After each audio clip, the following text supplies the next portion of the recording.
ये रिश्ता क्या कहलाता है कि आने वाले एपिसोड में कहानी एक बेहद इमोशनल और ड्रामेटिक मोड़ पर पहुंचने वाली है, जहां अरमान, गीतांजलि और मायरा माउंट आबू जा रहे होते हैं।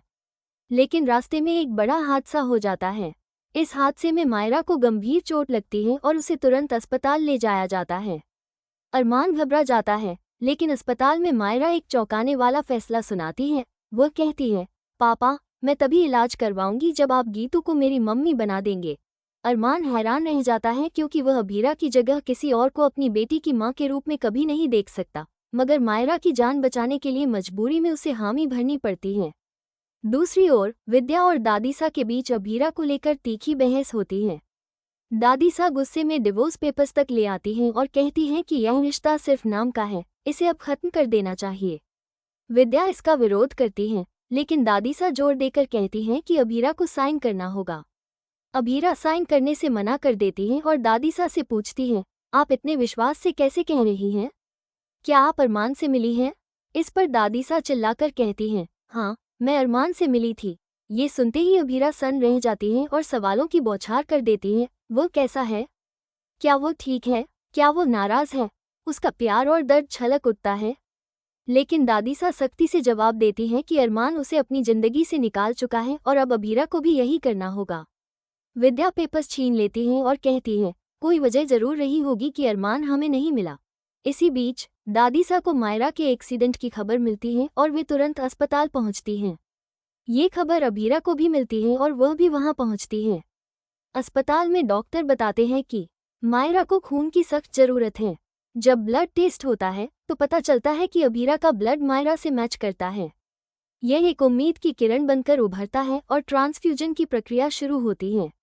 जब अभीरा मायरा को बचाने के लिए खून देती है तो उसके दिल में कई सवाल उठते हैं। क्या मायरा सच में गीतू को अपनी मां मानना चाहती है?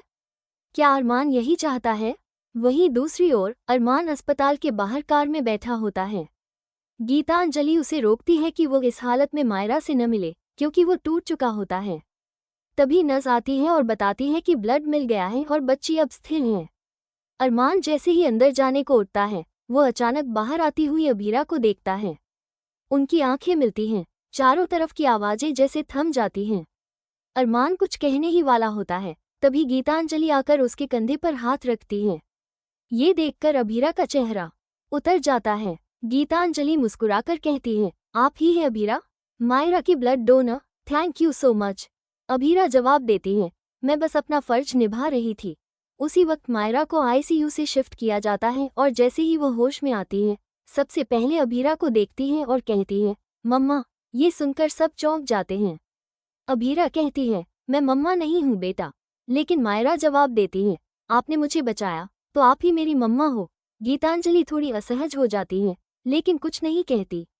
अरमान वहीं खड़ा सब देखता है, उसका मन दो हिस्सों में बंट जाता है। बाहर आकर गीतांजलि अरमान से कहती है, हमें कुछ तय करना होगा।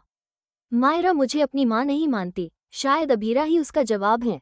अरमान चुप रहता है, लेकिन उसके अंदर 7 साल पुरानी यादें उभर आती हैं। अलगाव, पू की गुमशुदगी और अभीरा से उसका टूटा रिश्ता।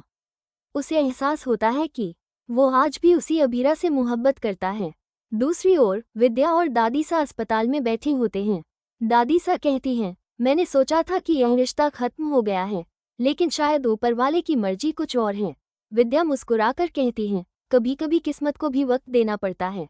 रात को अस्पताल के बाहर बेंच पर अरमान बैठा होता है, तभी अभीरा आती है। दोनों आमने सामने बैठते हैं। कुछ देर चुप्पी रहती है, फिर अभीरा कहती है, तुम मुझसे मिले थे, फिर भी कुछ नहीं कहा। अरमान धीरे से कहता है, कहने को बहुत कुछ था, पर हिम्मत नहीं थी। अभीरा की आंखें भर आती हैं, मैंने 7 साल इंतजार किया, हर रोज यही सोचा कि तुम आओगे और बताओगे कि सब क्यों हुआ। अरमान कहता है, क्योंकि मैं खुद को माफ नहीं कर पाया। मैंने तुम्हें और अपनी बेटी को खो दिया। फिर वो पूछता है, क्या अब भी हमारे बीच कुछ बचा है? अभीरा कहती है, सिर्फ सवाल बचे हैं, जवाब नहीं। अरमान अपना हाथ धीरे से बढ़ाता है और कहता है, शायद इस बार जवाब मिल जाए, अगर हम दोबारा कोशिश करें। अब सवाल ये है, क्या अरमान और अभीरा फिर से एक हो पाएंगे? क्या मायरा ही वो पुल बनेगी जो इन दो दिलों को फिर से जोड़ सकेगी? और गीतांजलि का क्या होगा? लाइक करें, कमेंट करें और चैनल को सब्सक्राइब करना न भूलें।